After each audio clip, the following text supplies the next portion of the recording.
A sudden firing at the center of North Texas transportation planning. Now a courtroom battle over who made it happen. Plus, crisis at the pump. Gas prices spiking overnight. $4 for many. Some saying $5 a gallon. We've got a few ways to save. But first, more rain is on the radar this midday as we take a live look across North Texas.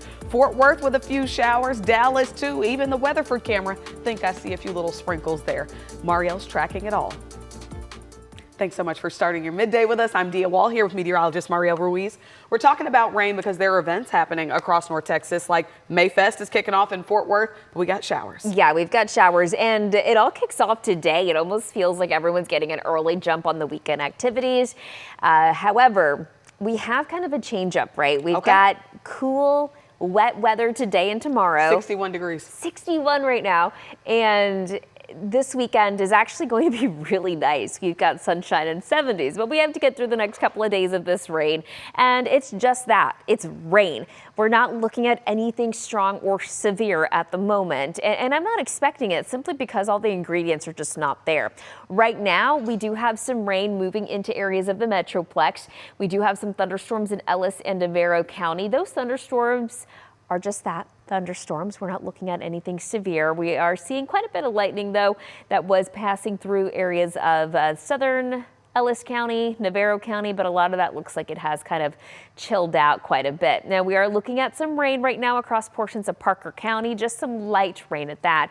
Tarrant County also seeing that, areas near South Lake. South Dallas County also seeing a little bit of that rain, and a pocket of slightly heavier rain in northern Ellis County. But like I said, that's really about it. Johnson County also looking at some of that activity. All of this coming in from the west. Over the past 6 hours, you can see that moving in primarily south of Interstate 20. I think that's going to be a theme here today and tomorrow. We're going to see a bulk of the rainfall fall south of Interstate 20, south of DFW, but with some, of course, rain mixed in closer towards the Red River as well. 61 degrees right now at DFW Airport. Winds are out of the east and light. Look at the cloudy skies overhead. That's what it's going to look like today. The rest of the day, that's what's going to look like tomorrow as well. But I do think tomorrow we'll see slightly higher coverage of rain. Now, temperatures are not going to climb too much after now. We're looking at a high near 66 degrees, and that happens around 4. Rain coverage closer to about a 60% around 4. We're looking at rain coverage kind of lowering a little bit tonight before it goes back up tomorrow. We'll talk a little bit more about what that looks like on a timeline coming up in just a few moments, Dia. Thanks for that, Marielle. To an update now on cleanup from storms earlier this week.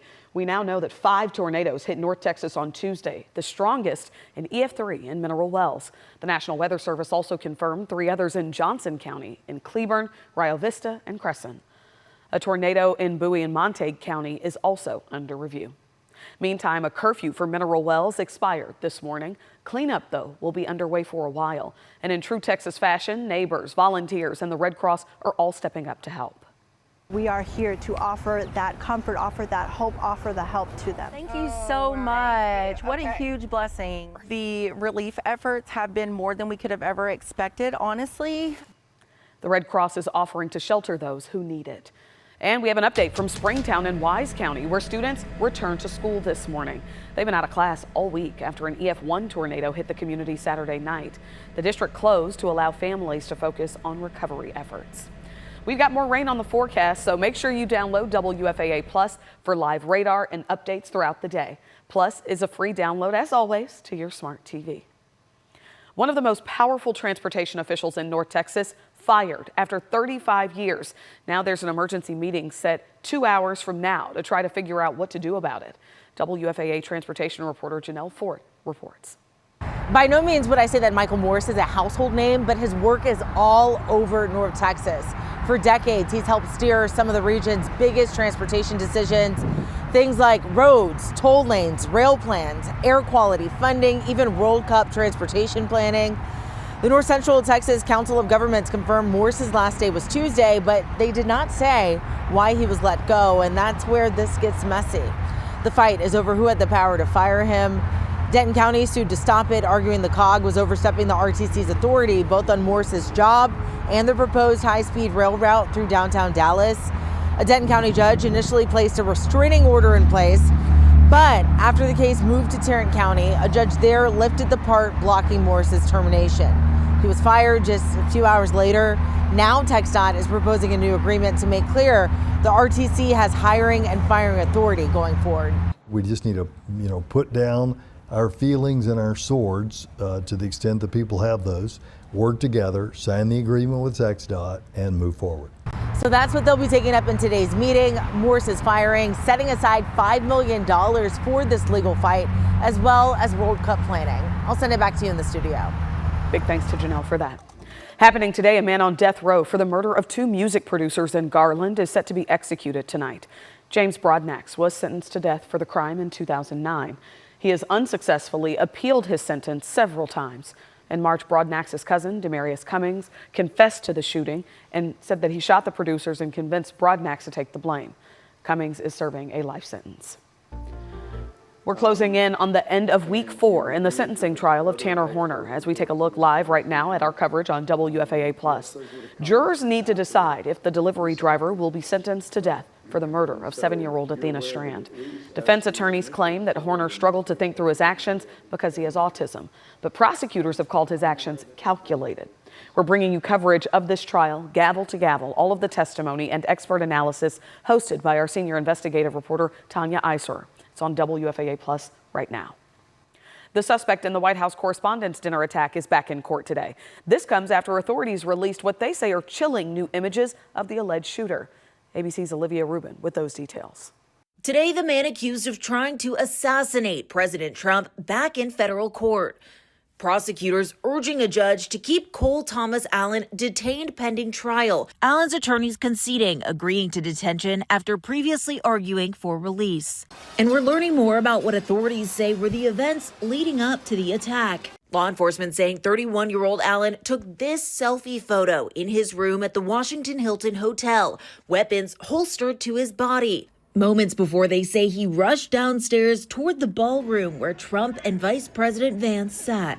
In court filings, authorities saying Allen looked up the White House Correspondents' Dinner beforehand, even watching a presidential schedule tracker. And the Washington Post now obtaining this surveillance footage, capturing the moment authorities say Allen sprinted through the magnetometer with his guns and knives. Authorities say Allen fired his weapon once, a Secret Service officer firing multiple times before Allen was taken into custody unharmed.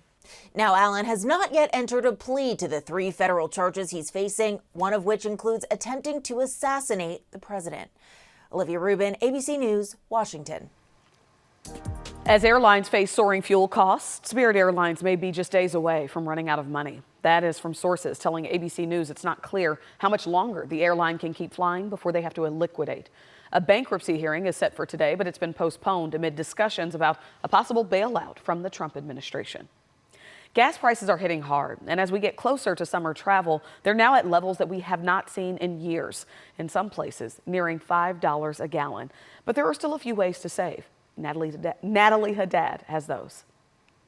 New today, a barrel of crude oil has surpassed $126. This is directly affecting our gas prices. We are seeing them as high as they've been since the start of the Russia-Ukraine war back in 2022. Over my shoulder, you're seeing $4.19 for a gallon of unleaded gas. We're in Dallas, just off North Stemmons Freeway. Now, taking a look at the broader Metroplex area, Dallas County, we're averaging $3.94 a gallon. Tarrant and Collin counties, $3.91.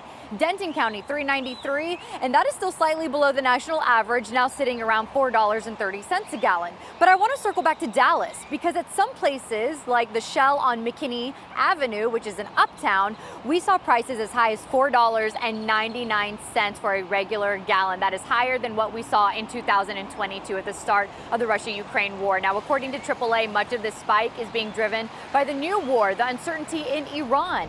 The switch to the more expensive summer gas blend already happened weeks ago, so that impact already baked in, and one that we are already used to. But what we're not used to is the rising gas prices due to war. U.S., Israel, Iran war started back in February, was expected to last only 2 to 3 weeks.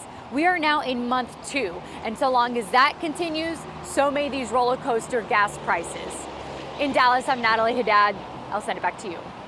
Thank you to Natalie.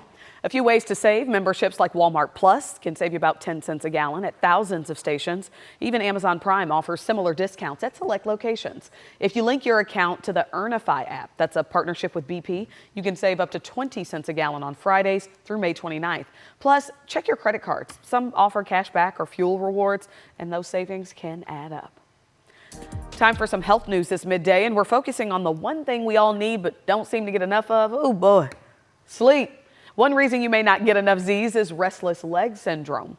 It's common, it's easy to treat. That's according to our medical expert, Dr. David Winter with Baylor Scott & White. Dr. Winter, thank you as always for joining us, but tell us more about restless leg syndrome. Yeah, it's this condition that just before you're about to fall asleep, you get this irresistible urge to move your legs. It can start as a cramp, a jerk, a twisty moment, but it keeps you from sleeping. See people going to sleep at night. Some people even have this before they take a nap in the afternoon. So it's a pretty common thing out there, Dia. You know, Dr. Winter, what causes this condition and who's most likely to experience it? Yeah, if you're going to get it, usually it starts in the 30s or 40s, but the older you are, the more likely you are to have it. It is said that women get this more commonly than men, but men also get it. Now, it's associated with iron deficiency, with kidney disease, with peripheral neuropathy. My patients tell me if they drink alcohol before they go to sleep, sometimes that can be a stimulus, or taking these sedating antihistamines and medicines like that can do it also. But most folks actually have no preceding thing. They get it on their own. Nothing's causing it. We can't figure out what's causing it. So then if you don't know what's causing it, what can you do to make it go away or treat it? Yeah, what people do is they'll massage the leg, they'll stretch it, they'll get up and walk around. That sometimes help. I have some patients talk about compression stockings can help, or these vibrating machines, that can help. Now, some people actually take medications for it also, but those don't always work quite as well. But it's important you get your sleep, because if you get this with major interruption with your sleep pattern, it causes chronic fatigue, it causes trouble thinking, memorizing things, working. It's depression. A lot of things can be a factor with this. So is there anything that can be done, Dr. Winter, to prevent restless leg syndrome? Well, people take iron pills. Some people take anti-seizure medications. Some take anti-anxiety medication. But I got two simpler things that work for most people. Magnesium pills, or quinine. Quinine is in tonic water. So one or the other, a couple pills of these at night, drink of this, maybe a half a glass of this or a full glass. That usually prevents it. And that can actually get you better sleep. And we all need better sleep, as you said, Dia. So that magnesium spray I'm using is working. Okay, we appreciate that, Dr. Winter. Magnesium or quinine, either one. We appreciate you as always. Still ahead this midday, the Supreme Court limiting the voting rights landmark. The new state now postponing its upcoming primaries. After a whirlwind trip to the Big Apple, just a few more hours left in King Charles' visit to the U.S. What's on tap for the monarch today? And it's time for Mayfest. There's a way you can save some money if you act fast. We'll have that for you coming up.